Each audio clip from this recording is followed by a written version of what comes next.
So there was a wave.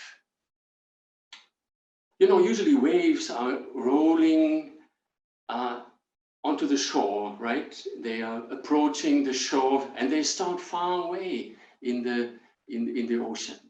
They already start somewhere in the middle of the ocean, then slowly they approach the shore, and then they splash at the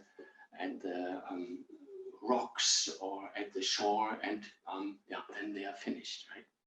So one day there was a really old big wave approaching the shore, you know, a very old wave, a large wave, and it made this wonderful noise, this magnificent sound. You know, when they dance, the waves, when they move, it is full of power. And so the wave approached the old wave, and a small tiny wave went in between, in front of the big wave, and were approaching the old wave, asking her, "Old wave, can I ask you a question?" "Yes, of course, please ask." And then the young wave asked, "I have heard about the ocean. Please tell me, does it really exist?"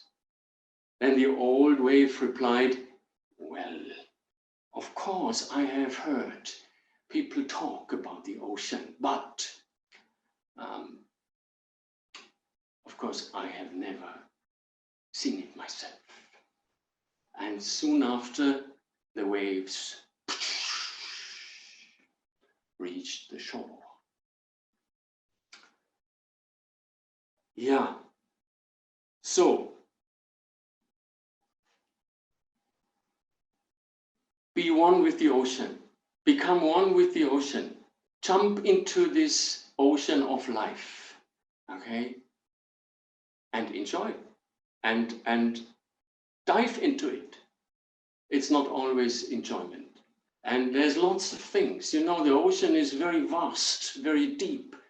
All kinds of things are there. Meet them. That is actually our practice. In the middle of it. Yeah, now you take some retreat time. Very important, you know, from time to time, retreat. In this retreat time, actually, we look inside. Because when I say about diving into life, then every Zen students understand this question. One question appears very fast. Who is it that is diving into this ocean of life? Who is it? How can I swim? How can I survive? How can I deal with that vastness, with that magnificence? So this who am I is very important. It comes to us by itself, whether we are a wave or whether we are human beings, whatever. You know, what is the job? How to move? What to do? Who is it? So in order to investigate this question, this retreat time is very, very important. And it's great, you know, we stay connected and we have a kind of solo retreat, but not solo. We are connected in this, with these bytes and gigabytes, and meet each other and see each other and talk with each other. That's wonderful. So this Corona pandemic is actually offering us a wonderful opportunity. We have to stay at home. And we have to maybe stay also alone at home, or at least don't meet so many people, don't do so many things. A great opportunity for us Zen students to investigate this question. Who am I? So I got this part of the ocean, you know, this part of life. What to do with it? Maybe I want more. Maybe there is more. Should I dive deeper?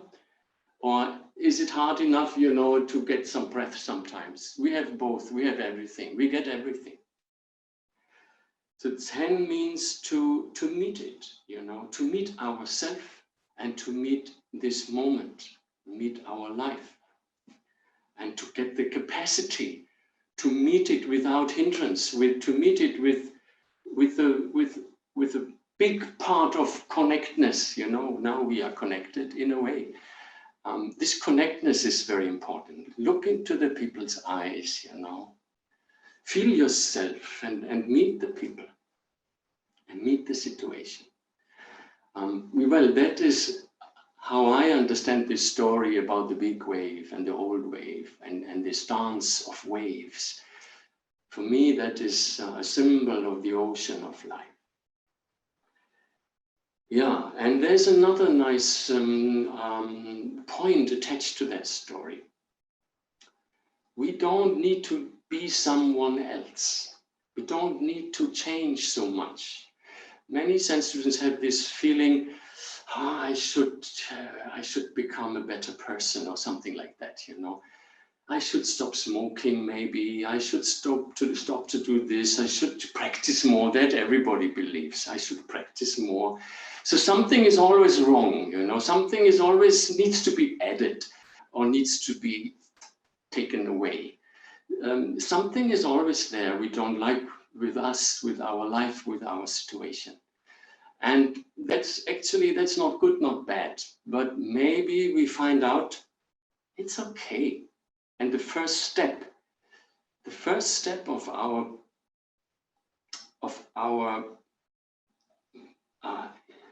trying mind is to accept, you know, to accept whatever appears, to accept ourself, to accept the situation, and to accept, you know, these times in which we are, the country where we live. Just accept.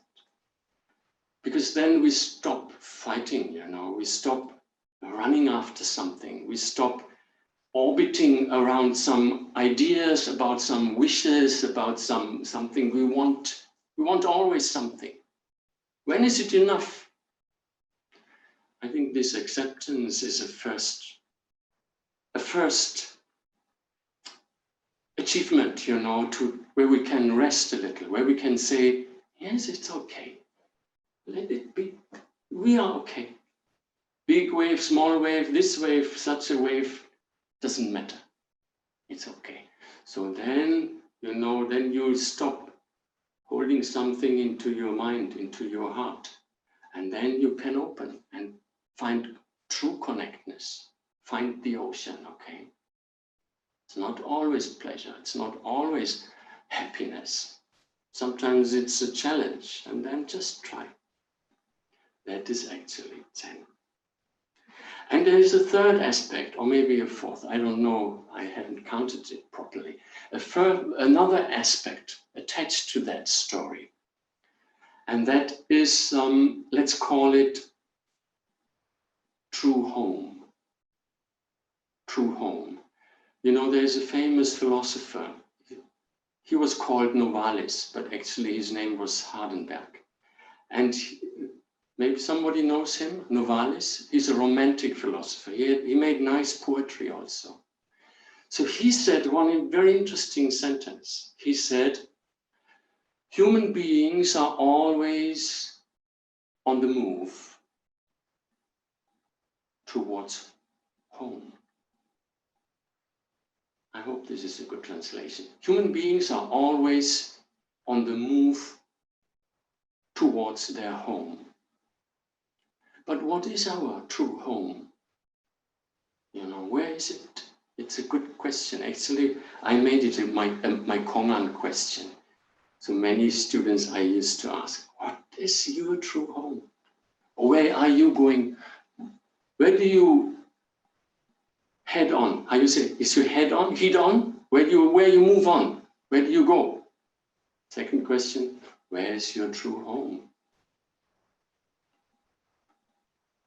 Home means, you know, a place where we are comfortable. Home is a place where maybe there's a nice cat and maybe there are nice people around in our home, right? We have nice furnitures. We have our stuff somewhere. We have a nice picture. We have an altar.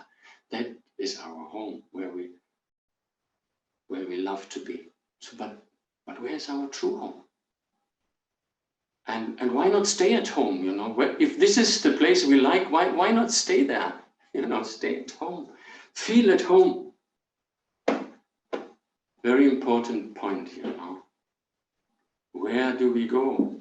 To the shore, into the depth? on the move, always on the move towards something. Find your true home. Okay, that's another point that this story is telling us. Yeah, so it starts all on our cushion. It starts all from this point. Return to this moment. Return to look into yourself. What is all this? Where is my true home? Where I'm moving to? You know, that's our Zen practice. And it starts there. Everything starts there. Some people think, I have already something, you know. I have some power, I have some wealth, I have a title, I have something, a husband, a good situation, a good job. But what an arrogance, you know. What do we really have?